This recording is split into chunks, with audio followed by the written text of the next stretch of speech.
Bienvenue sur mon podcast Je me suis trouvée, je m'appelle Ainoa et aujourd'hui j'enregistre un nouvel épisode. Oh, je suis trop contente. Moi aussi, je suis trop contente. Après, je pense qu'on s'est débriefé pendant 1 heure de toute notre vie. Oui.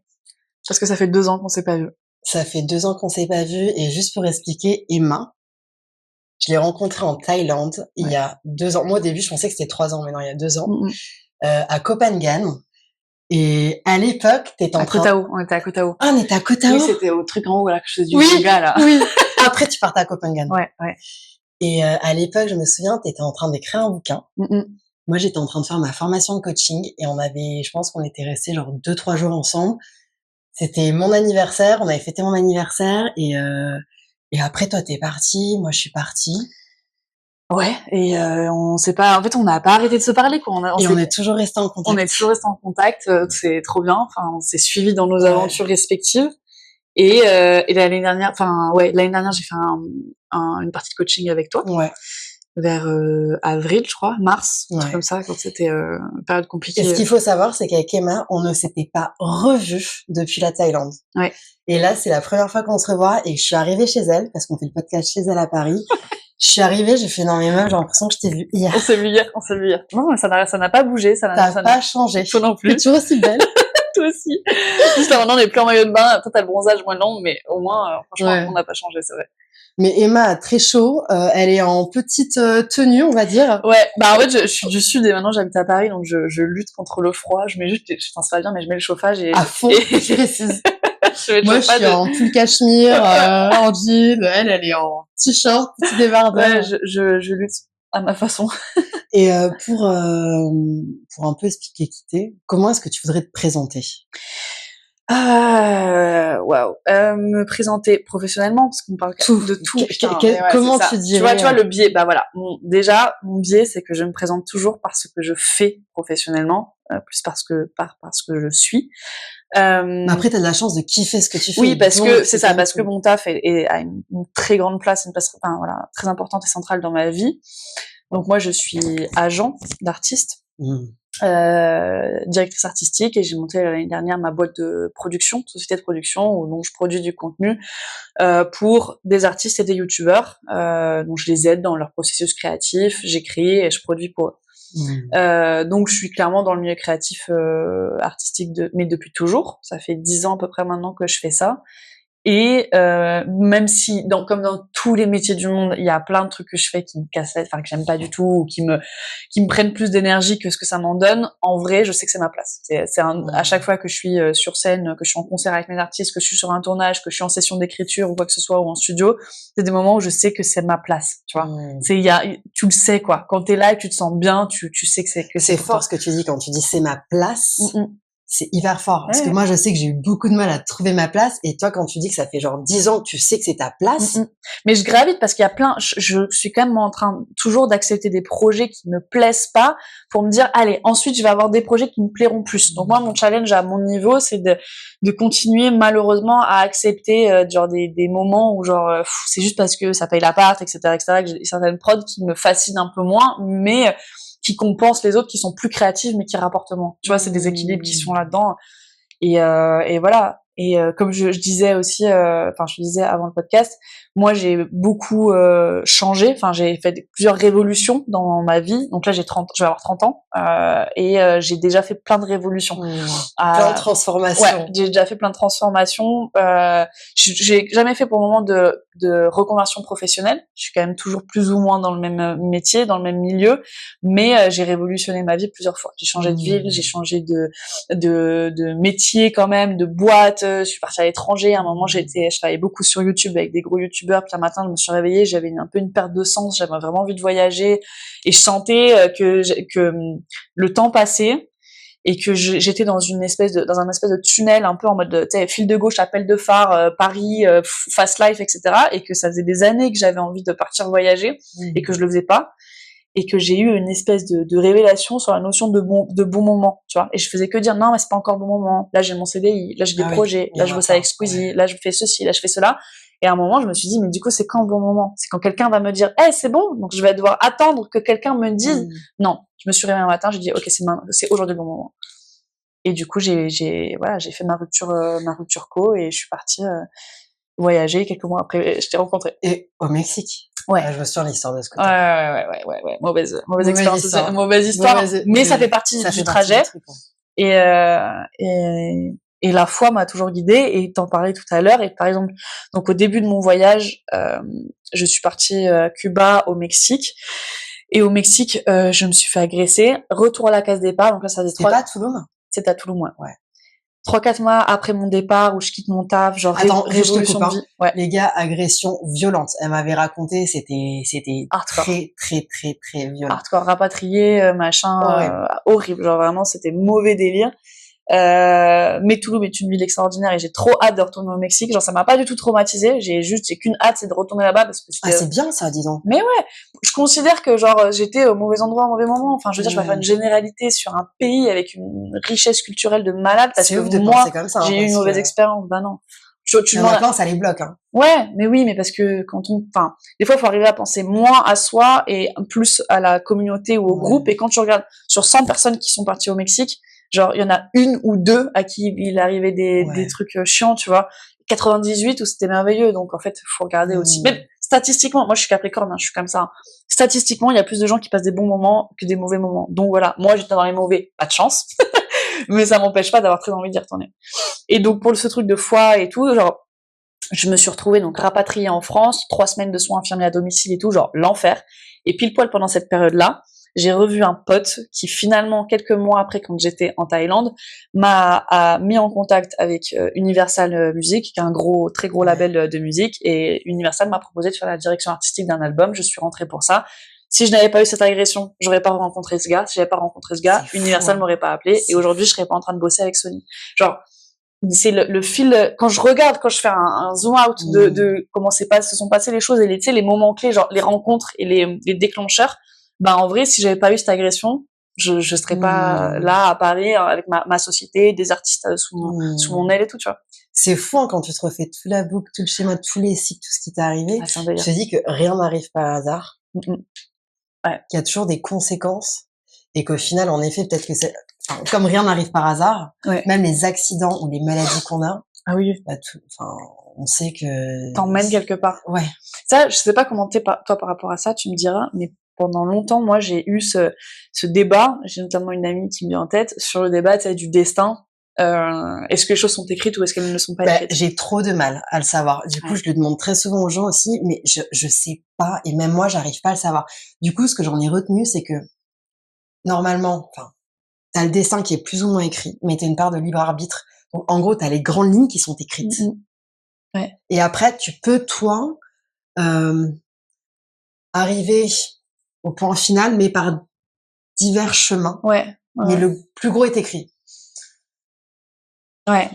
Bah ça, c'est un débat que j'ai encore à l'intérieur de moi-même, hein, je me pose plein de questions. Pendant longtemps, je disais, le destin n'existe pas, c'est le déterminisme, c'est tes choix qui font tes actes qui font ta vie, c'est toi qui mènes ta vie. Tu sais, j'étais en mode très, c'est le déterminisme, c'est tes actions qui font que tout ça. Et en fait, plus ça va dans ma vie, plus je me dis, il y a des trucs, je crois les vouloir, je bataille pour, et la vie, elle fait, non, ça c'est pas pour toi, et ça s'en va, ou ça dégage, ou ça fail, tu vois. Et je me dis, et c'est pour ça que je construis ma foi aussi autour de ça, en me disant, quand il y a quelque chose que je crois vouloir et que la vie l'éloigne de moi, eh ben, je me dis, c'est juste que c'était pas fait pour moi. Et du coup, pour moi, c'est une forme de destin, quoi, tu vois. C'est une forme il y a une espèce de suprématie pas qui sait mieux les choses que moi, mais en tout cas, qui m'emmène dans des endroits qui seront meilleurs pour moi. En tout cas. T'arrives à le sentir, du coup, quand il y a un truc qui est pas forcément pour toi. Bah, oui. Alors, des fois, c'est dans des toutes petites actions, genre, choisir la rue de droite ou la rue de gauche, ou un resto, tu vois. Est-ce que je vais plutôt aller là ou aller là? Je vais, par exemple, rentrer dans un resto, bam, je vais trébucher, je vais dire, moi, je fais demi-tour et je vais dans le resto d'à côté. Donc, tu fais attention à tous les petits.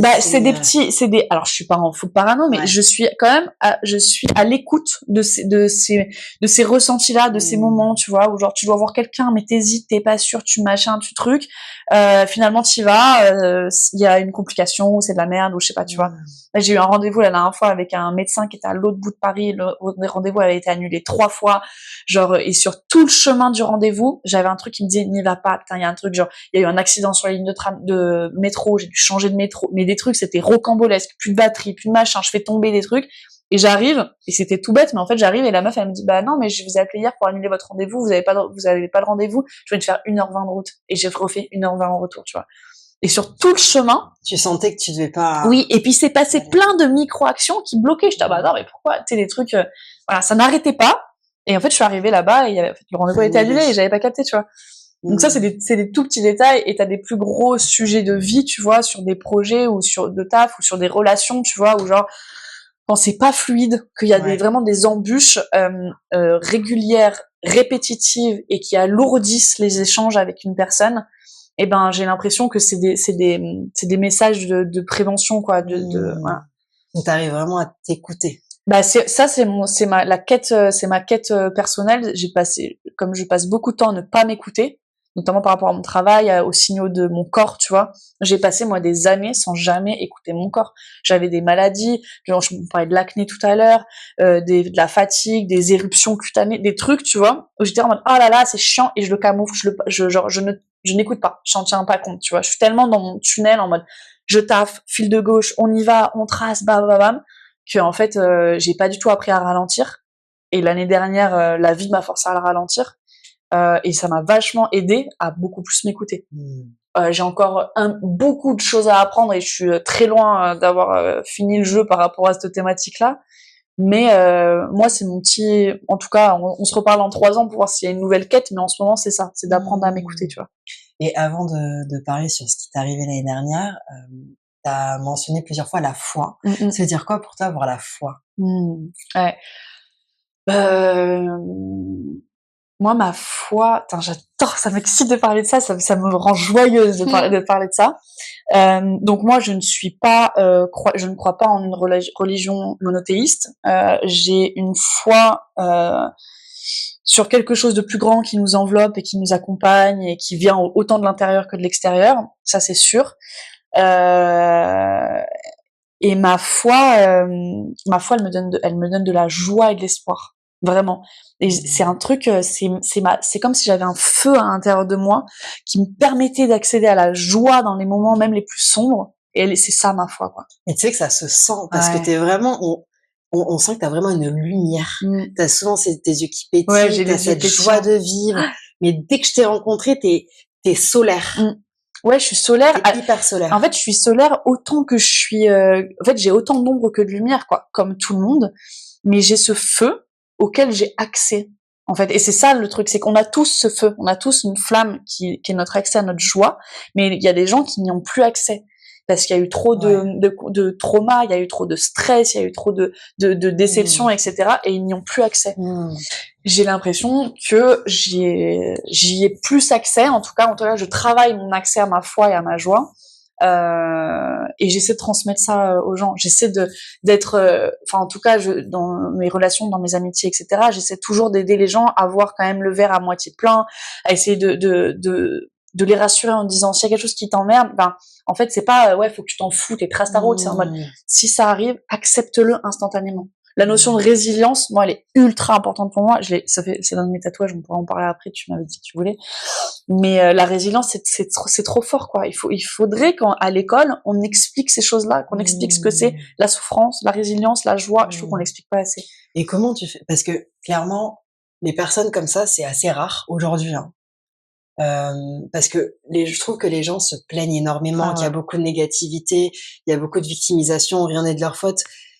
Du coup, ils ont du mal à avancer, ils voient toujours tout de manière très négative. Comment tu fais dans l'environnement? Est-ce que tu t'entoures de gens qui sont comme ça, ou comment tu fais? Parce que moi, je sais que je suis hyper sensible, et donc quand je suis dans des environnements assez négatifs où les gens se plaignent, ils sont pas bien, ça me met en down direct. Ouais. Alors quand je sais que des gens comme toi, tu vois, c'est... En fait, j'aimerais m'entourer de plus de gens qui me donnent des boosts, tu vois, d'énergie. J'ai quelques personnes, big up à Simon, Supermassif, si tu passes là, genre, par exemple, ça, c'est un pote à moi, qu'à chaque fois qu'on se voit, quand je pars de ce moment-là, j'ai plus d'énergie en partant qu'en revenant. Oui. Tu vois, qu'en arrivant. Et il y a des gens comme ça, et j'adore, c'est trop fort, tu vois. Et notamment dans mon taf, c'est genre d'aider les gens à résoudre leurs problèmes, tu vois. Genre, en vrai, quand même, genre, j'accompagne, moi, en étant manager, je suis quand même en front des problèmes, tu vois. Quand quand mon téléphone sonne, c'est s'il y a une question ou un souci à régler, la majorité du temps, tu vois. Donc, je suis quand même souvent face à des gens qui sont stressés, qui ont des soucis, qui ont des négociations, il y a des notions d'argent, etc. Donc, je suis quand même face à des gens qui sont souvent, qui peuvent être négatifs. Mais j'ai aussi appris à m'en protéger. Mais c'est un taf. Il y a des gens quand même Comment tu fais pour t'en protéger? J'apprends maintenant à mettre en fait une espèce de bulle. C'est une bulle. Moi, dans ma tête, dans mon inconscient, elle est violette, genre une bulle de fumée, quoi. Où genre, je peux te parler sans que ce que tu me dises me touche, quoi. C'est horrible parce que du coup, tu sais, ça met une distance, quoi. Et je peux paraître un peu froide quand je suis dans ces moments-là, tu vois. Alors que tu vois, je suis super solaire et tout. C'est en mode, je prends ton information, je la prends, je la traite, je la range, mais j'en ai rien à faire de tout ce que tu vas me donner. C'est trop bien que tu fasses ça, la bulle. Ouais, je suis obligée dans mon taf, franchement, et je pense que ça, c'est dans plein de jobs, c'est utile. Enfin, tu vois, nécessaire. Ouais, tu sais, les gens qui bossent dans le milieu médical, j'ai une amie à moi qui est sage-femme, tu vois, qui traite des gens qui sont en souffrance tous les jours, qui ont des drames même, tu vois. Genre, si tu fais pas ça, si tu t'as pas ta petite bulle à toi, je sais pas comment tu fais. Moi, je te parle moi, j'ai aucun problème dans ma vie et dans ce que je traite dans mon travail, hein. Je veux dire, on parle de concerts, de vidéos YouTube et d'argent, genre, en soi. Mais quand même, parfois, dans ces milieux-là, Non, mais c'est stressant, il y a des enjeux, mais, moi, je le répète souvent quand j'ai des gens avec qui je travaille ou, tu sais, qui commencent à se mettre dans des états pas possibles pour des trucs, je dis, oh, les gars, on sauve pas des vies, hein. OK? On fait des concerts et on fait des vidéos YouTube. T'arrives à prendre ce recul? Ah, de fou. Moi, ça, le recul, je l'ai de malade. Et des fois, j'ai la tête dedans, tu vois. Mais de bien s'accompagner. Moi, je passais quand même pas mal de temps seule. Là, aujourd'hui, je te disais, je suis accompagnée, je partage ma vie avec quelqu'un qui est comme tout le monde, a des hauts et des bas, mais qui m'aide vachement, tu vois, dans les jours où j'ai de l'énergie qui redescend, qui m'aide vachement à remonter mon énergie, tu vois. Et c'est trop important. Et quand c'est lui qui est un peu plus en bas, c'est moi qui remonte son énergie, quoi. Et ça, c'est trop important. Et quand t'es tout seul, ce qui a été mon cas pendant des années, des très longues années, tu t'effondres. Et à un moment, moi, c'est un truc, c'est dans ma tête, c'est un switch, quoi. C'est un déclic. C'est en mode, ok, là, on a pleuré, ça fait 10 minutes, maintenant, et est-ce que, du coup, tu peux un peu parler de ce qui t'est arrivé l'année dernière ou rapidement pour, parce que là, clairement, entre l'année dernière où on a fait quelques séances de coaching ensemble et là, c'est le jour et la nuit. Là, je suis revenue. En fait, tu m'as vu en Thaïlande. Back in the game. Ouais, un back, tu vois. C'est genre, tu m'as vu, quand on s'est rencontrés, j'étais moi-même. Tu m'as vu l'année dernière en mode au fond du seau. Et là, tu me revois avec l'énergie qui est remontée. Mais rien à voir. Rien à voir. Tu peux leur dire vraiment, t'as vu quelqu'un qui a touché le fond à ce moment-là. Donc là, c'est marrant de parler de foi, d'énergie, de positivité quand, même moi, qui suis quand même plutôt positive, j'ai touché le fond. Donc l'année dernière, j'ai eu une période, donc déjà, où j'ai perdu, mon job, quoi. En fait, je suis partie, je n'ai pas retrouvé de job, donc j'ai passé une longue période. Donc moi, j'avais pas de chômage, pas tout ça, je suis entrepreneur. Donc avec plus aucun projet, la descente sociale qui a été très intense, en passant de très gros projets avec beaucoup de gens très connus, beaucoup d'argent à je n'ai plus rien. Ça, il y a une espèce de déclassement social qui a été super intense. J'ai eu une relation qui s'est mal terminée avec de la souffrance psychologique qui a été ultra intense, ça a été très violent. Une trahison professionnelle aussi parce qu'il est parti avec de l'argent, hein, aussi tout simplement, en plus de ma confiance en moi et mon estime. La semaine où je me suis fait larguer, 48 heures après, mon meilleur ami d'enfance s'est suicidé, malheureusement. Et là, s'en est suivi, je te disais, 1 mois et demi, 2 mois de gel psychologique. Donc, je sais pas s'il y a des gens qui se reconnaîtront dans ça ou qui ont déjà vécu ça dans leur vie, où t'es plus là, t'es plus dans ton corps. J'ai lu des témoignages, tu sais, sur la sidération, sur des fois quand il y a des gens qui vivent des agressions ou des décès ou des trucs, tu t'assois. J'ai passé des jours, des semaines allongée comme ça dans mon lit. Je ne sais pas ce qui s'est passé. J'ai aucun souvenir de ce que j'ai fait, de ce que j'ai mangé, de à qui j'ai parlé. Ouais, comme si t'étais dissociée. J'étais totalement dissociée. J'ai pas de souvenir de ça, quoi. Genre, et je pleurais pas tant que ça parce que je me souviens qu'à un moment, quand j'ai commencé à pleurer, je me suis dit, wow, il fallait que ça sorte, tu vois. Mais pendant tout ce mois-là, j'étais juste genre, comme ça, quoi. J'attendais, je jouais aux échecs, je mangeais, j'attendais que le temps passe, et j'ai eu un déclic un peu après, je me suis réveillée. Est-ce que t'avais déjà été aussi mal? En fait, j'ai déjà été très mal, mais là c'était nouveau. C'était une nouvelle sensation. C'était une nouvelle sensation. Il y a aussi eu que cette relation-là, c'est un moment où pour la première fois, j'ai été enceinte, où j'ai dû avorter, donc 2 fois d'affilée. Le deuxième avortement, je l'ai fait toute seule, et je n'ai pas osé dire à quel point ça m'avait blessée. Et en fait, j'ai mis des mois à me remettre de l'abandon que en fait j'ai ressenti de devoir avorter toute seule, quoi, tu vois. Cruel. Donc voilà. T'en avais pas parlé à tes potes, à tes proches? Par message vite fait, mais en fait j'ai réalisé que j'étais quand même vachement isolée. Vachement isolée. Et mais bon, ça s'est passé comme ça s'est passé. Les choses sont faites maintenant, tu vois. Sûr. Donc voilà. Ensuite, pour terminer sur les trucs pas cool, on va dire, mais quelques mois après, dans l'été, du coup, j'ai perdu ma grand-mère qui était atteinte d'un cancer. Elle est partie en 5 mois. Enfin, c'était très rapide. Et j'étais très proche d'elle et ça a été une longue période très difficile. Et 1 mois après, donc en septembre, j'ai un autre de mes meilleurs potes, donc qui est aussi mon tatoueur, qui a mis fin à ses jours également. Ouais. Donc dans l'année, j'ai vraiment eu 2 de mes meilleurs potes de mon âge, 29 ans, 30 ans, qui ont mis fin à leur jour. Et donc je me suis retrouvée dans une espèce, sans boulot, sans rien, sans truc. Et là, t'as une espèce d'écho abyssal de ta vie. T'es en mode wow, là j'ai plus rien. Tu passes d'une espèce de pyramide dorée où t'es bien, t'es heureux, tu rides, ça, à d'un coup t'es au fond des abysses et tu te dis comment j'ai pu en arriver là, comment j'ai pu arriver aussi bas, tu vois. Et les moments où je t'appelais, où je te disais je suis au fond du gouffre, quoi. Et c'est important que je fasse un disclaimer, d'autant plus d'avoir eu des sujets liés au suicide. Quand on se sent si bas, le cerveau, quand il est dans le sombre, t'es obligé de penser à faut que ça s'arrête. Genre, faut trouver une solution. Genre, t'es tellement dans la souffrance que c'est une détresse, quoi. Et c'est là où il faut demander de l'aide. Ouais. Il faut demander. Et c'est ce que je t'ai fait. Je t'ai appelé, je t'ai dit j'ai besoin d'aide. Aussi, tu y as pensé éventuellement au suicide? J'ai eu c'est des instants de genre, tu t'arraches les cheveux, tu dis, il faut que ça s'arrête. Cette souffrance là, cette tristesse, genre quand je pensais à mon ami, où je me disais je pourrais plus jamais lui parler, où je pensais à toutes ces choses que j'avais envie de lui dire, que je pourrais jamais lui dire, c'est trop tard maintenant. Et je me disais mais c'est pas possible, pas pour vivre avec ça toute ma vie, quoi, tu vois, genre c'était là trop de choses d'un coup. T'avais senti qu'il allait pas bien, toi, que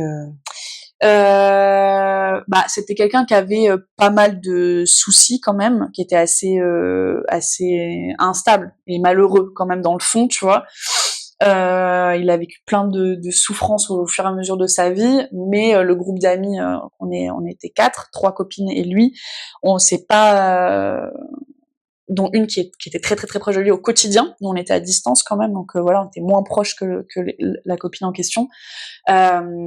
Mais il avait déjà fait des signaux d'alerte, mais en fait c'était un peu dans le vent, quoi. Il disait ça, mais le lendemain il appelait comme si de rien n'était. Enfin, tu vois, c'était quelque chose de très instable, donc à la fin on prenait pas trop ça au sérieux. Et ce matin-là, à 6h du matin, il a quand même appelé en disant bisous, je t'aime, hein. Il a dit à mon ami, et l'heure d'après c'était terminé. Et c'est quoi la leçon que tu retiens? Parce que t'as quand même eu 2 suicides l'année dernière, c'est énorme. Je touche du bois parce que c'est horrible, mais c'est quoi s'il y a une leçon à tirer pour toi et pour c'est de prendre soin de ses amis et en fait d'envoyer des messages, genre prenez des nouvelles. Genre il faut il y a des partis pris, c'est mon avis à moi, hein, mais j'ai plein de gens dans mon entourage par exemple qui, genre, je sais qu'on est potes, mais c'est pas eux qui vont prendre des nouvelles, tu vois. Ouais. Ils sont un peu, t'es dans ta fast life, tu traces, tu t'oublies. Putain, un matin tu te réveilles, en fait la personne elle est plus là, ou en fait elle avait pas capté qu'il y avait quelque chose de dangereux dans sa vie. Mais pour toi, sinon toi, quand t'as connu comme ça 2 amis qui sont partis, tu te dis quoi toi pour toi en tant que... Moi je me dis alors sur mes amitiés, c'est qu'est-ce que c'est précieux, bon Dieu, quoi, tu vois, tant qu'ils sont là. Et moi sur ma propre vie, en fait maintenant, moi j'ai l'impression de vivre pour 3 personnes. C'est pour ça que ma vie, j'essaie d'en prendre soin et j'essaie de répandre de la joie, parce que genre moi j'ai la chance d'être là. Là il y en a 2 autres, là mes amis ils peuvent plus peuvent plus sentir, goûter cette bouteille d'eau, boire ce café, avoir une conversation avec quelqu'un, donc je le fais pour eux. j'ai l'impression d'avoir ce devoir, mais c'est moi, hein, mais moral, mais joyeux, de me dire, bah maintenant je vis pour ceux qui sont plus là aussi, quoi, tu vois. Donc voilà, il y a des matins où je me lève, attends, il y a des matins où c'est super dur, mais la majorité du temps, j'essaie de me dire, wow, je suis en vie, j'habite à Paris, alors Paris avec tous les trucs négatifs que ça comporte, mais je suis quand même dans l'une des plus belles villes du monde, je peux me nourrir, je peux être assise sur un canapé confortable à discuter avec une copine, mais tu veux quoi de plus en fait? Ouais. Qu'est-ce que tu veux de plus? Et comment t'as fait pour passer de ces horribles accidents que t'as vécu entre ces 2 suicides, ta mamie qui est décédée, cette rupture horrible avec ton ex, ton taf, comment t'as fait pour remonter la pente et switcher comme tu le fais aujourd'hui? Ben, je me suis bougé le cul, meuf. Franchement, j'ai eu ce moment de sidération où je me suis un peu laissée tomber. Je te disais, et à un moment, Ça a duré combien de temps, à peu près? Franchement, ça a duré, je pense, ça a dû durer 2 mois. Parce que genre début mai, j'ai eu genre une espèce de choc mental un jour où j'ai regardé mon téléphone et j'ai vu la date, on était le 4 ou le 5 mai, j'arrive pas à me souvenir, à peu près 5 mai, et j'ai vu la date et j'ai dit, mais on est en mai? Mais quoi? Mais j'ai fait quoi? Avril, mars, février? Qu'est-ce que j'ai fait pendant ce temps-là, tu vois? Aucun souvenir. Et là, je me suis dit, oh meuf, c'est bon.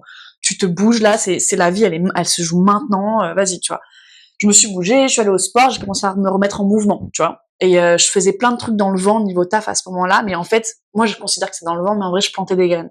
J'ai planté des graines qui au mois de mai-juin, je suis allée au festival, j'ai été invitée au festival de Cannes par une marque où j'ai pu faire quelques rencontres et tout.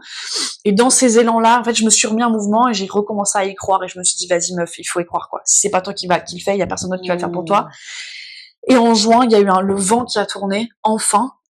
Et j'ai eu des bonnes nouvelles de taf et j'ai eu en fait, si tu veux, on va dire 3 gros clients d'un coup, gros projets / clients avec lesquels je bosse encore maintenant et voilà quoi. Et genre ma vie elle a repris une nouvelle tournure et en fait j'ai tout quitté, j'ai pris mon appart à Paris, je me suis installée, j'ai changé de ville, j'ai changé du coup de projet de taf, j'ai fait des rencontres, des nouveaux, enfin je suis repartie à zéro quoi, tu vois. Et ce serait quoi pour toi le message à donner là aux gens qui en ce moment tu sais sont dans une situation complètement en dep, qui sont pas bien, qui ont l'impression que ça va jamais avancer, ils viennent de se faire quitter, ils aiment pas leur taf, tu dirais quoi?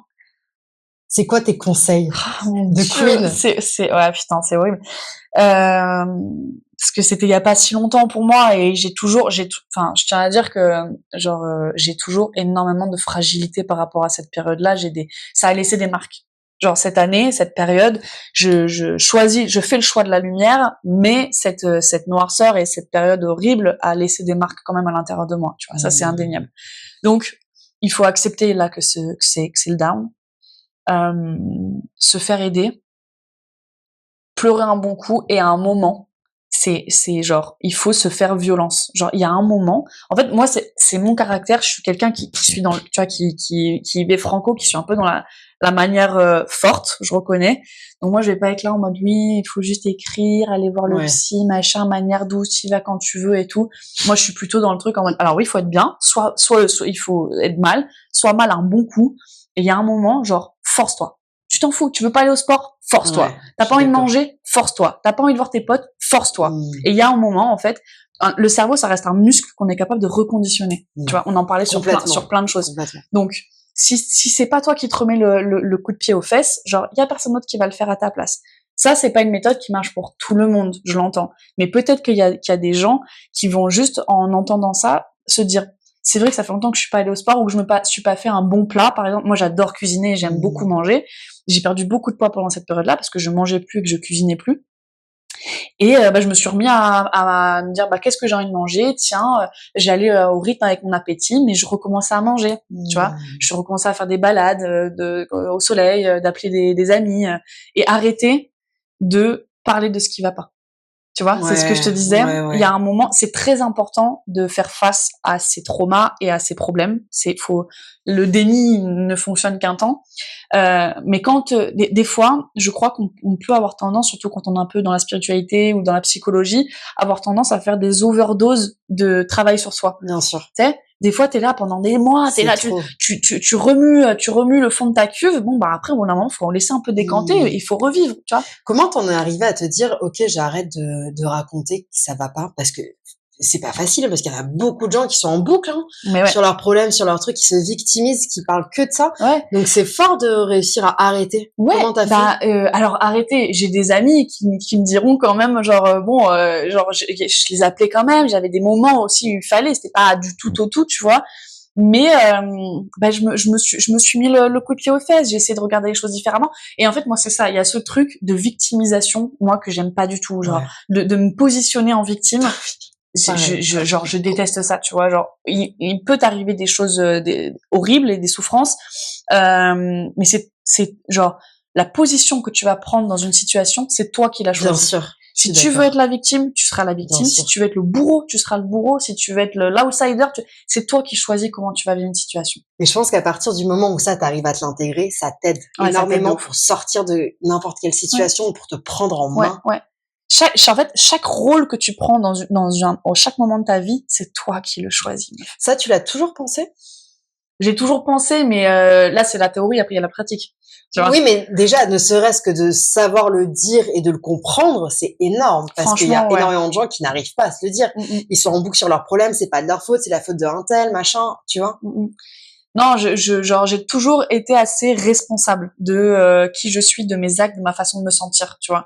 J'ai toujours eu assez conscience que c'est moi qui étais aux manettes de mon navire, en fait, de mon bateau, tu vois. Je sais que c'est moi qui pilote et d'ailleurs c'est ultra frustrant parce que des fois quand je me prends un mur, je me dis wow, c'est vraiment de ma faute, quoi, tu vois, genre. Mais c'est comme ça, genre c'est comme ça. C'est puissant, hein. Ouais. Parce qu'une fois que tu réalises vraiment que c'est toi qui gères, que t'es le pilote, bah les choses elles sont beaucoup plus simples parce que ça veut dire qu'en fait tu peux atteindre ce que tu veux. Peu importe le chemin, facile, difficile, mais en fait tu peux y aller. Ouais, c'est ça. Et que ça dépend de toi, de tes choix, de tes décisions. Puis qu'il y a pas, moi il y a un truc que je dois encore travailler, c'est sur la notion d'échec, parce qu'en ayant du coup ce mindset là, quand je me prends un maxi mur ou une grosse déception ou un gros truc, bah je vais avoir tendance à du coup me responsabiliser presque de trop, quoi, tu vois, et à me dire bah du coup c'est un échec. Ah bah là j'ai échoué sur ça. Ah bah là et en fait c'est pas il y a des très bons échecs. En fait, j'ai toujours eu tendance à me dire, bah, un échec, c'est négatif. Il y a pas d'échec, hein. Déjà, il y a pas d'échec. C'est que des apprentissages. C'est que des apprentissages. Et en fait, c'est le mot est diabolique, quoi, tu vois. Mais en fait, il y a des échecs qui sont super bons, quoi. Et des bons échecs, c'est la façon dont tu vas le vivre, en fait.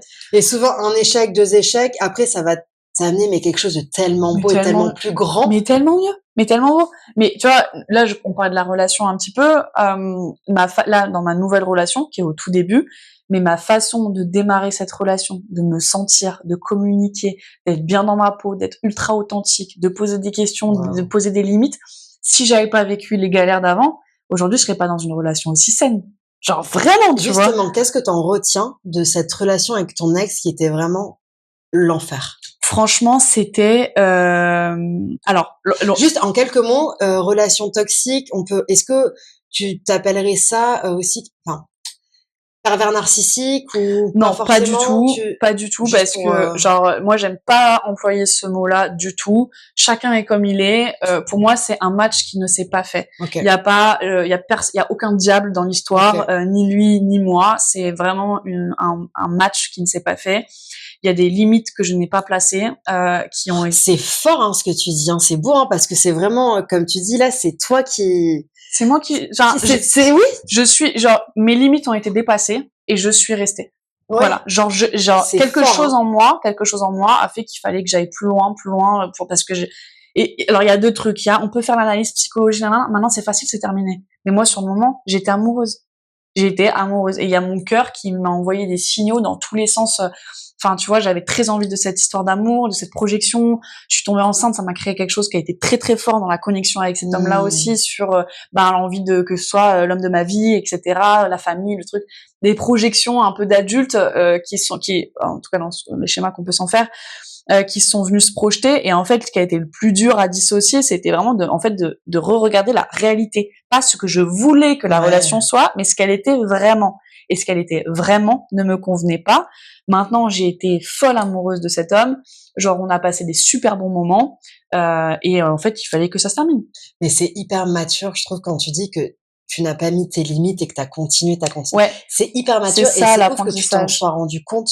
Mais je m'en suis rendu compte tellement longtemps après, meuf. Genre, pendant longtemps, je comprenais pas. Et en fait, maintenant, avec le recul et puis avec un peu de sagesse et des nombreuses conversations aussi avec des amis, des thérapeutes, c'était juste, en fait, je n'ai pas placé mes limites. Ouais. Et donc, en fait, un homme ou une femme, si tu places pas de limites, il va continuer à courir, quoi. Et mais le fait de le dire, de s'en mm. rendre compte, je trouve que c'est le meilleur cadeau que tu puisses te faire parce Mais que ça oui. te fait tellement évoluer. Tellement. Et c'est tellement beau. Ouais. Et je suis tellement, parce que du coup, ça t'enlève la haine, ça t'enlève, même si oui, t'es peut-être encore un peu de tristesse ou de, je sais pas, mais ça te facilite beaucoup plus le chemin. Ouais. Bah, en fait, moi, honnêtement, hein, maintenant, j'ai pas plus de tristesse. Genre, je suis un peu. T'as l'air apaisé de. Ouais, ouf. en fait, je suis triste pour la petite fille en moi qui a vécu ça parce que, genre, waouh, je me suis vraiment viandée. Mais genre, je suis restée pendant 8 mois solo dans mon introspection, à être vraiment toute seule. Avant ça, avant lui, j'avais passé 3-4 ans à peu près seule. Aucun problème avec ma solitude. Moi, ça, c'est un truc que je remercie vraiment. C'est que j'ai aucun problème avec la solitude. J'ai rien à combler. Enfin, j'ai pas de temps à combler. Genre vraiment, ça, c'est ok. Mais tu vois, j'ai passé du temps là pour cicatriser, faire vraiment les différentes étapes, etc. Construire ma vie, reprendre soin de moi. Tu vois, j'ai monté ma boîte depuis que cet été, j'ai monté ma société. Genre, ça cartonne, tu vois. Genre, là, en 6 mois, j'ai fait un chiffre d'affaires que j'aurais même pas pu penser faire en 3 ans, tu vois. Et en vrai, je suis en mode, c'est aussi, le fait de m'être retrouvée là toute seule dans un tryhard de remettre le taf en priorité, etc., que je suis arrivée à accomplir tout ça, quoi.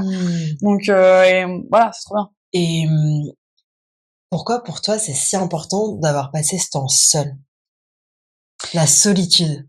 Parce que t'as pas mal mentionné la solitude. C'est quoi la place de la solitude dans ta vie? Ah ouais. Moi, c'est une bonne copine. C'est l'une de mes meilleures potes, quoi. Franchement, c'est mais tu sais que ça se sent que t'as pas besoin des autres pour être bien. Ça se sent que t'es ancré, t'es apaisé avec toi. Moi, j'adore passer du temps seul. C'est même important. Genre, j'ai des moments, tu vois, genre, j'ai aucun problème à dire, par exemple, à mon copain, genre, je t'adore, mais là, ce soir, genre, je préfère être un peu seule, tu vois. Mais par contre, trop hâte de te voir demain et c'était trop cool hier soir, mais là, ce soir, j'ai envie de lire une BD, de me geeker aux échecs, ou de mater un film ou de faire ce que je veux, quoi. Mais voilà, j'en ai besoin, j'adore. Moi, j'ai toujours kiffé. Franchement, ouais, j'ai toujours été, ouf, ouais, j'ai voyagé quand même assez tôt seule aussi. Et le voyage seul m'a quand même vachement réconciliée et tu te réappropries ta propre vie, quoi, quand tu vis seule. Donc franchement, non, trop chill. J'aime trop être seule. Et puis là, surtout en post-rupture, moi, c'est aussi que genre j'observe les dégâts que ça fait, les trucs pansements, etc. Genre chez les autres. Et pour moi, tu sais, c'est un coup d'épée dans l'eau, quoi. Presque tu te fais encore plus mal qu'autre chose, ou alors tu vas faire des dégâts sur quelqu'un d'autre. Et en fait, moi, j'ai quand même, encore une fois, dans ce truc de responsabilité, genre, j'ai pas envie de faire mal à quelqu'un d'autre, quoi. C'est mort. Moi, s'il y a quelqu'un qui rentre dans ma vie, c'est parce que j'ai de l'espace pour la personne et que je suis prête à lui faire de l'espace. C'est beau, ça, c'est hyper mature. Ouais. Et il y a un truc, tu vois, par rapport à l'espace, sur le fait de donner de l'espace à quelqu'un, qui est super important pour moi, c'est que si tu fais vraiment rentrer, je te parle d'un truc sérieux, posé et tout, je te parle pas de relations un peu légères qu'on peut avoir aussi, c'est trop cool, hein. Mais dans un truc un peu plus posé, engagé et tout, je trouve que c'est très important d'avoir de l'espace à faire. Pas juste, tiens, il me reste 10%, je te donne ces 10%. Ouais. Non, s'il y a quelqu'un qui rentre dans ta vie, tu lui fais de la place. En fait, tu vois. C'est ça qui est, je trouve, qui donne de la valeur à la personne. Et quel conseil tu pourrais donner à toutes ces personnes qui fuient la solitude, qui ont peur? Parce que vraiment, dans mon entourage, j'en ai énormément, on en connaît tous. Genre. En fait, je pense que ça passe, c'est des petites choses après petites choses, tu vois. Tu peux pas, tu vois, le côté extrême comme je peux l'être des fois, ça fonctionne pas sur les gens qui ont encore la peur un peu de solitude, genre, vas-y, pars 6 mois en Indonésie pour te réconcilier, ça fonctionnera pas, c'est trop violent. Il faut faire des petites étapes par petites étapes, tu vois. Passe un week-end, juste un week-end où tu vois personne et tu te fais quand même des activités. Et pour toi, ce serait quoi ces bénéfices à passer du temps seul? Pour ces personnes-là, Ouais. Franchement, c'est te reconnecter à toi, prendre soin de toi sans avoir besoin des autres. Ouais. Mais c'est après, en fait, t'es inatteignable. Genre quand genre qui va pouvoir te faire chier quand de toute manière qu'il soit là, qu'il soit pas là, genre t'as pas besoin d'eux, quoi, tu vois. On a besoin de nos amis, on est des êtres sociaux, on a besoin de se connecter, bien évidemment, tu vois. Mais il faut que ce soit un choix, que tu aies envie de les voir. Moi, je préfère passer moins de temps, mais que ce soit des moments de qualité avec mes potes ou mes amours, plutôt que de dire parce que j'ai pas envie d'être seule, quoi, tu vois. Non, et puis les relations amoureuses qui sont basées sur le fait de combler quelque chose. En fait, le déséquilibre, c'est qu'une fois que tu comprends que t'as comblé quelque chose et que du coup t'as plus rien à combler, la personne perd sa valeur. Et ça, c'est horrible pour l'autre. Quand t'es celui qui bouche le trou et qu'après il y a plus de trou à boucher, bah tu te retrouves comme ça, à avoir rien à colmater et tu repars de là où tu viens, quoi. Et ça, c'est pas cool pour l'autre, quoi. Ouais. Mais c'est vrai que moi, avant, quand j'étais plus jeune, j'avais énormément de mal avec la solitude. Donc, du coup, j'essayais de remplir mon temps, de voir 1 milliard de personnes, jamais être seule. Alors que je partais en colo quand j'étais petite, ma mère m'envoyait partout dans le monde pour apprendre, je sais pas moi, pour apprendre à me développer en tant qu'adolescente. Mais j'aimais pas, même adulte, j'aimais pas. Et c'est pendant mon tour du monde, il y a 4 ans, pour la première fois de ma vie, j'ai appris à être seule et j'ai kiffé être seule. Ouais. Maintenant, on pourra plus me l'enlever. Tu vois, c'est ça. En fait, c'est un truc. Oh non, t'as trop raison. En fait, c'est quand tu le découvres, il y a jamais de retour en arrière. On peut plus jamais t'enlever. Mais complètement. C'est ça. Et je sens que c'est viscéral, c'est dans mes tripes. Genre, j'ai besoin d'être seule. Et maintenant, je peux plus voyager avec des gens parce qu'en fait, pour moi, le voyage, c'est tellement important, c'est tellement riche. Je suis tellement connectée à moi qu'en fait, c'est trop important. Donc maintenant, quand je pars toute seule. J'ai pas de qui me disent, ouais, je peux venir avec toi. Non, en fait, j'ai besoin d'être seule. En fait, c'est mon moment. Ouais. Oui, ça a été ta reconnexion. Après, peut-être, dans ce que tu me disais aussi, toi, de ton parcours, c'est que du coup, le voyage est venu à un moment aussi pour soigner ton âme, quoi. Donc, du coup, c'est ton truc à toi. Tu sais, c'est un truc, vas-y, faut pas y toucher, quoi. Oui, mais complètement. Donc, dans ta vie, ça a cette vie-là, tu vois. Ça a cette place-là. Donc, c'est important, de continuer de le respecter. Peut-être que dans 5 ans, les choses seront différentes pour toi, tu vois. Mais c'est vrai que ça m'a changé. Moi aussi, le fait de voyager seule, ça m'a...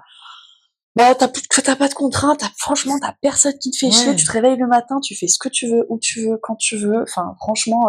Et après, ce qui est, moi, pour le coup, ce que je trouve aussi cool, c'est quand tu trouves des partenaires de voyage avec lesquels, des amis avec lesquels tu vibres. Et ça a été sur la même fréquence. Et là, c'est un gros big up à Manouche, du coup, où vraiment, Nouche, quand on est parti, on s'est retrouvés en Thaïlande après mes voyages et tout, donc une amie à moi, on était genre calibrés au même endroit, tu vois.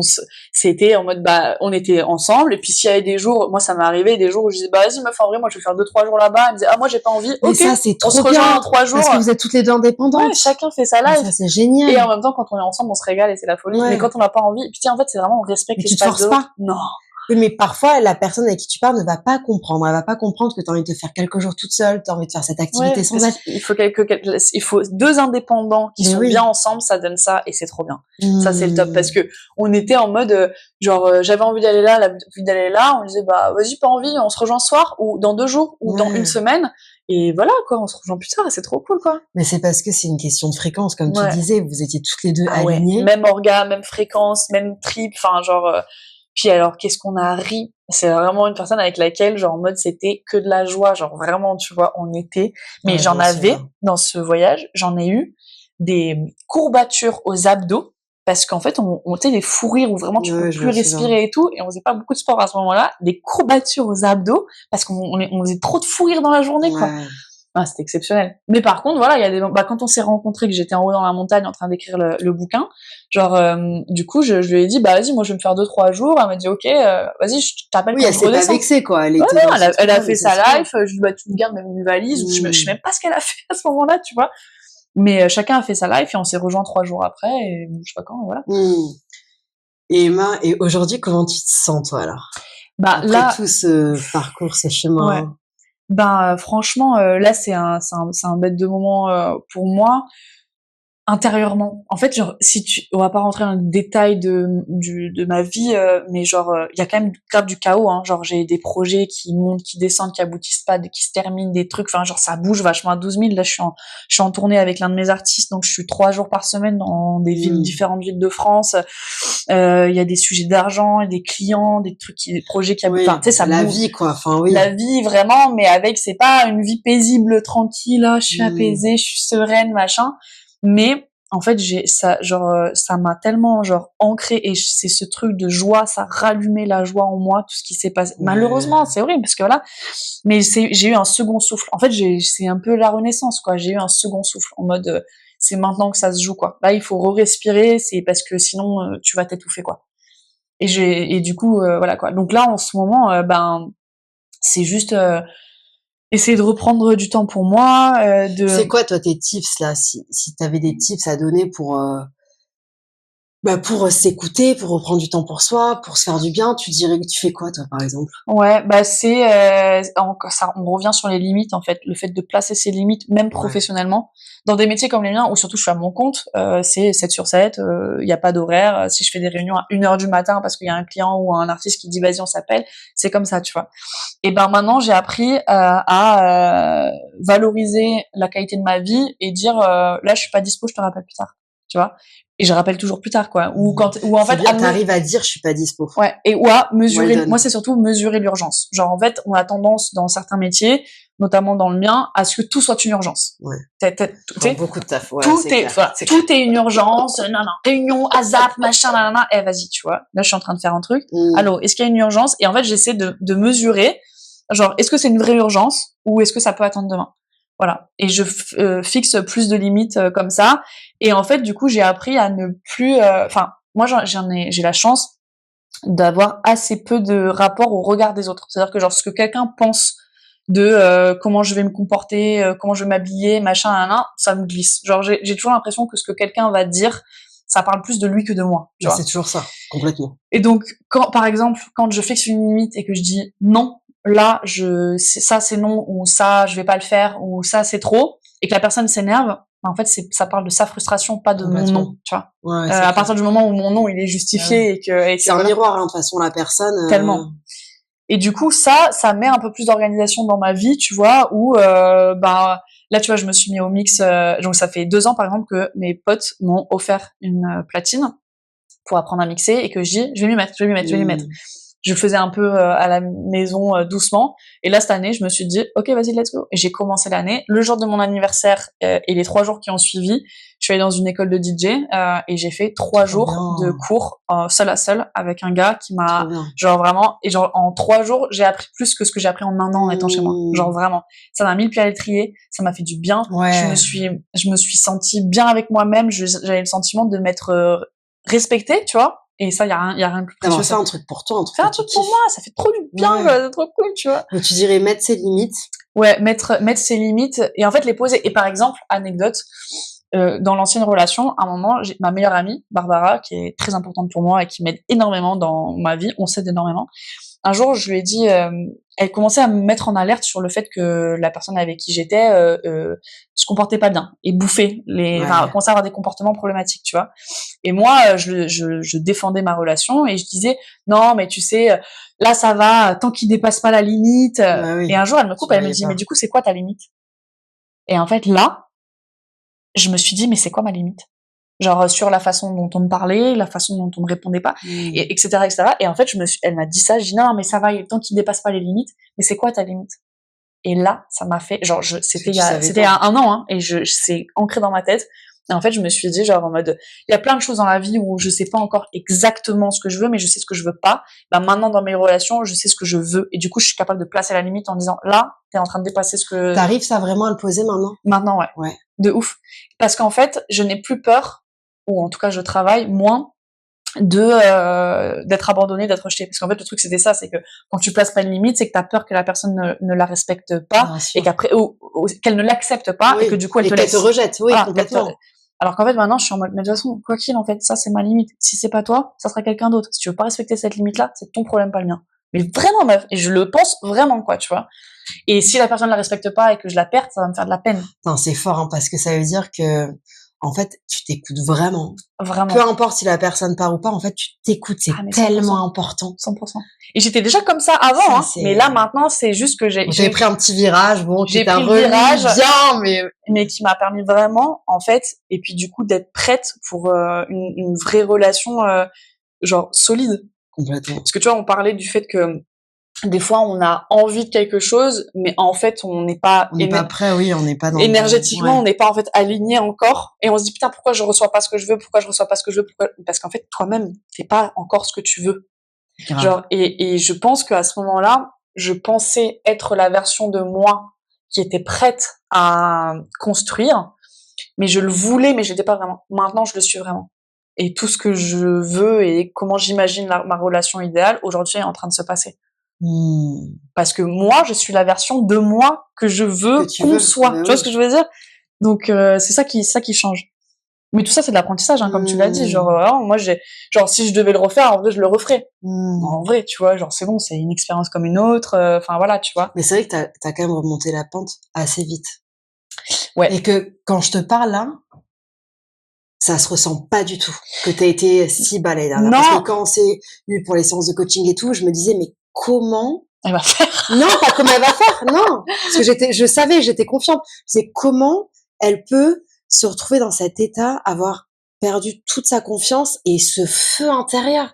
Je disais, comment c'est possible qu'une tierce personne ait tout et autant d'impact? Et je me disais, mais, et là, quand tu me racontes tout ça, mais je suis tellement heureuse pour toi, je me dis, mais, en fait, c'est juste un cerveau à éduquer. C'est ça. J'ai reprogrammé mon cerveau à redevenir moi et à réallumer le feu, là, la joie, etc.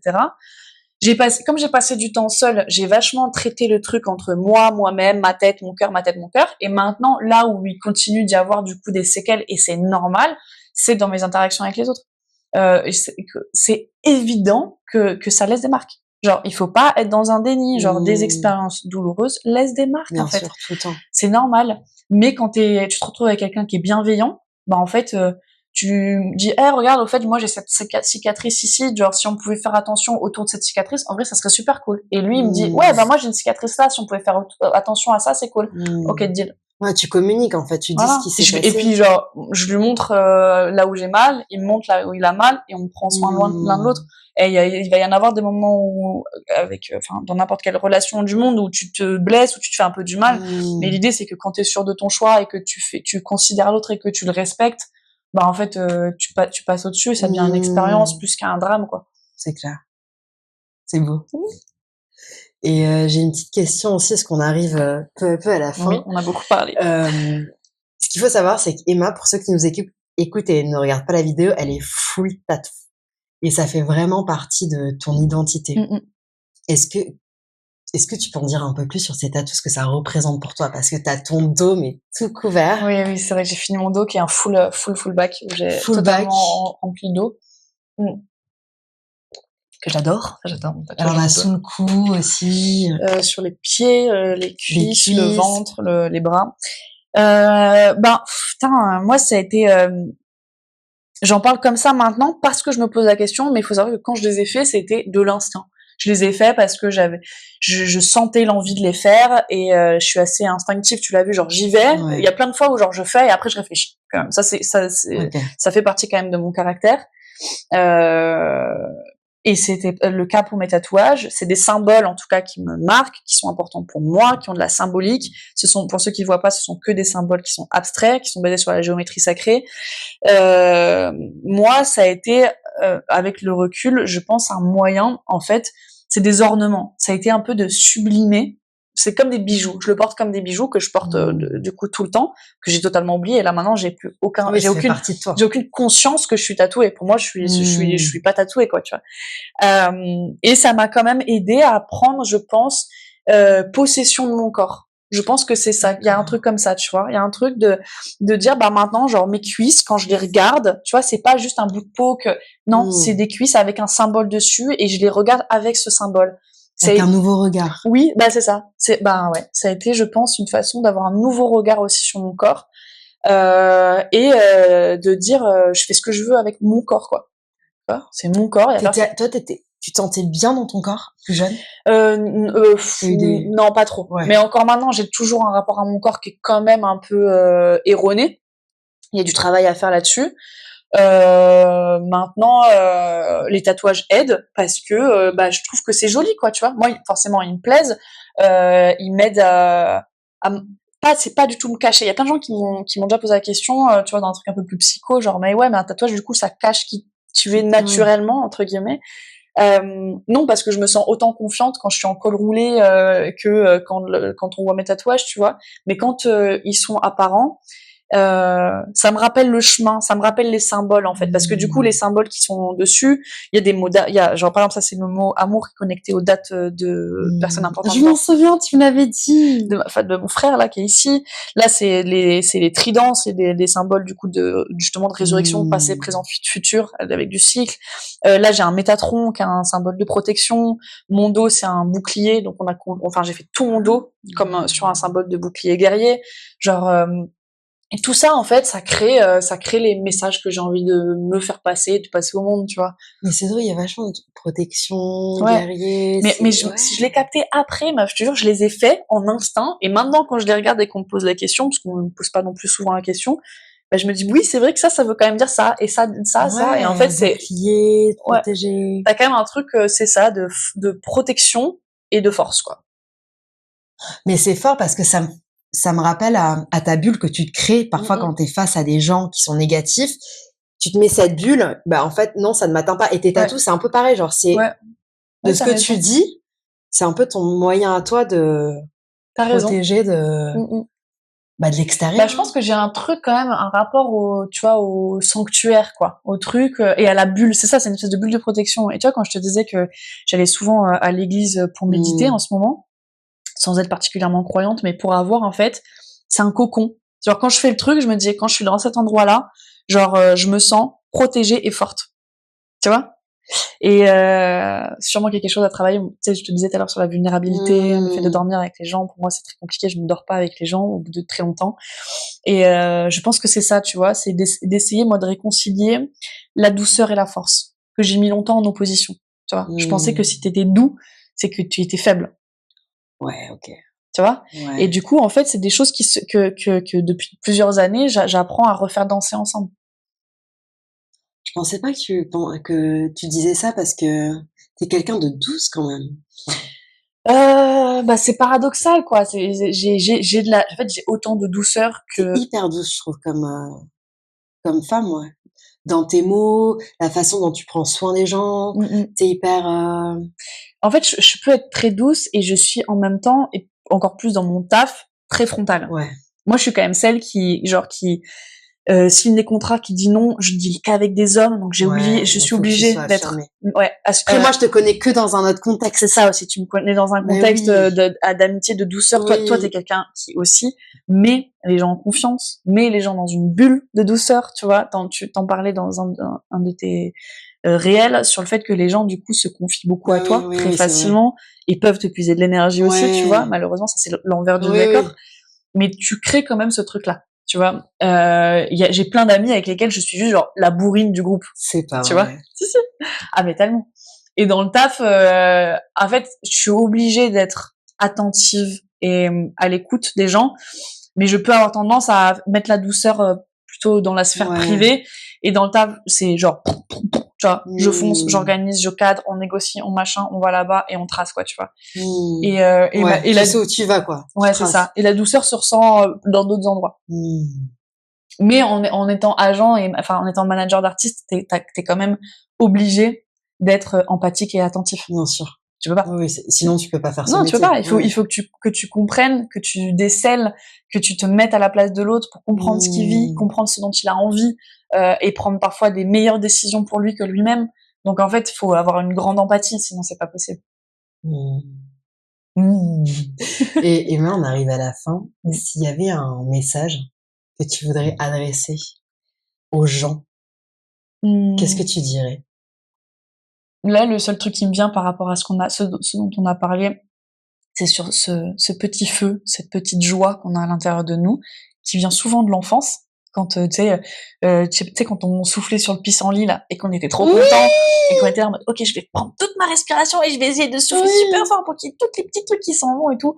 Et ben ça, arriver à des micro-moments de ta journée, ne serait-ce qu'une fois par jour, à ressentir cette petite joie-là, je crois que c'est un gros pas pour le bien-être et la santé mentale je crois que c'est trop important de garder ce petit feu de joie et le faire grandir petit à petit. Des fois, ça commence juste par un moment dans ta journée où tu t'émerveilles un peu de façon naïve devant quelque chose. Je suis tellement d'accord de garder ce feu parce que ça peut repartir. Parfois, on peut perdre la foi aussi. Moi, je sais que ça m'est arrivé il y a 2 ans que tu peux être mal, mais il faut savoir le réactiver. En fait, c'est un chemin. Je veux dire, la vraie foi, c'est pas celle qu'on garde, c'est celle qui revient. Genre la foi, c'est ça, c'est normal. Parce qu'au final, tu l'as tout le temps quelque part, la foi. Faut juste savoir la réécouter. C'est ça, la faire revenir à toi. Et c'est normal que de temps en temps, tu sois au fond du seau, que même t'oublies, ou même que t'aies plus la foi, même que tu sois en colère, que tu sois en mode non, et pourquoi, machin, hein. C'est grave, ok. Et des fois, à certains moments, de se mettre le coup de pied aux fesses pour se reconnecter à cette joie, à cette naïveté. Et ça fait pas, et la naïveté ne fait pas, et la joie ne fait pas de l'homme ou de la femme quelqu'un de faible. Complètement. En fait, pas du tout. Au contraire, je crois. Et qu'est-ce qu'on peut te souhaiter? De continuer à maintenir cette petite lumière et d'organiser un peu mieux mon temps pour moi, je crois. Je pense que t'es hyper bien partie. Merci Emma. Merci de m'avoir reçue dans ton podcast. J'espère que ça aura plu aux gens et grand plaisir. C'était un épisode hyper riche, hyper deep. On espère que ça vous a plu. En tout cas, on est resté hyper naturel, authentique. C'était juste la continuité de la conversation qu'on a eue avant. C'était un nouvel épisode de mon podcast Je me suis trouvée. Merci beaucoup d'avoir pris le temps de m'écouter. Et si c'est pas déjà fait, n'hésite pas à t'abonner à mon podcast, à liker mon épisode. Tu peux aussi mettre un commentaire. Je serais ravie de voir ce que t'en as pensé. Et tu peux le partager à tous tes potes.